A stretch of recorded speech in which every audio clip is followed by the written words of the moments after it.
উত্তরার ঘটনায় চাঞ্চল্যকর আরও কিছু তথ্য এসেছে আমার হাতে। কোণে সায়েদা শম্পার বাড়ি উল্লাপাড়া, সিরাজগঞ্জ, আর বরের বাড়ি তারাস, সিরাজগঞ্জ। নাম মেহেবুল হাসান। বিয়ে করে 20 আগস্ট 2016 সালে। কিন্তু প্রশ্ন হচ্ছে, দুজনেরই কি এটি প্রথম বিয়ে? না। নিকাহনামায় প্রকাশ আছে, লেখা আছে কন্যা তালাকপ্রাপ্ত, অর্থাৎ সায়েদা শম্পা তালাকপ্রাপ্তা ছিলেন।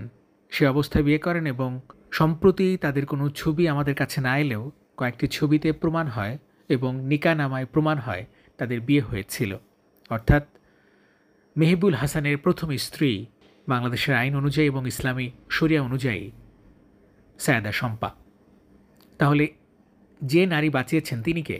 তিনি দাবি করেছেন তাদেরও বিয়ে হয়েছে এবং 7-8 দিনের মধ্যেই তুলে নেওয়ার কথা ছিল। পরে কথা হয় সায়েদা শম্পার সঙ্গে। জি, আপনার কাগজগুলো আমি পাইছি, দেখছেন? হ্যাঁ, আপনি দেখেন, আপনাদের তো বিয়ে হয়েছে, এটা একদম প্রুফ। ছবি দেখলাম, আর একজন বিবাহিত নারী তার বাচ্চা কাচ্চা সহ প্রমাণ দিছে। এর থেকে বড় প্রমাণ আর আছে? তারপরে আমি কাবিন নামাজ দিছি, তাই না? জি। এখন ওরাও যদি ভুয়া মনে হয় তাহলে সরকারি আইনে যা ওই কাবিনের রেজিস্ট্রেশন নাম্বার দিয়ে খোঁজ করলে আপনারা পাবেন। না, ওইটা বলছি না যে আপনার বিয়ে ভুয়া, কিন্তু ওরা যেভাবে দাবি করতেছে ওরা বিয়ে করতেছে, ওরা বিয়ে করছে। ওই মেয়েটা দাবি করছে যে বিয়েটা হয়েছে 7-8 দিনের মধ্যে ওদের তুলে নেওয়ার শোনেন, কথা আপনি ছিল। একটা কাজ করবেন, ওই যে আমার শাশুড়ি আছে হসপিটালে, বুঝছেন? আচ্ছা। আমার শাশুড়ি আছে, আমার হাজবেন্ডও আছে। উনি আসলে রিয়েলি অসুস্থ অবস্থা, সিরিয়াসলি অসুস্থ কিনা বা অসুস্থ ভান করে পাবলিসিটির ভয়ে উনি হাসপাতালে পড়ে আছে কিনা এটা একটু খোঁজ নিন। তা নিব আমি, অবশ্যই আমার সাংবাদিকতা আমি করব, কিন্তু আপনাদের বক্তব্যটাও মানে এই মুহূর্তে যেভাবে ওরা বলছে, আপনার কি আপনার প্রতিবাদ করা উচিত না?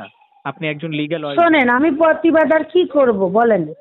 আপনাদের মাধ্যমে জানালাম। এখন ওরা তো বক্তব্য দিচ্ছে যে ওরা তো বিয়ে করছে, এটা আপনি এই যে আপনি জানেন না শোনেন, ওরা বিয়ে করছে, শুভকামনা দিয়েন, থাইকে, বুঝছেন?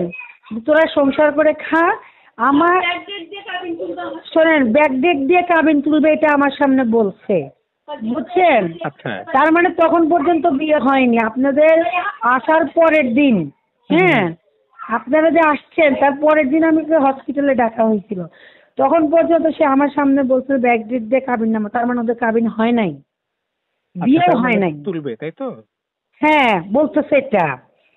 হচ্ছে শোনেন, বিয়ে করলে যা শুভকামনা দিয়েছেন ভাই, আর আমার বাচ্চাদের সাথে অবিচার করবে, হ্যাঁ, দেখা যাক আমি পরে কি করি।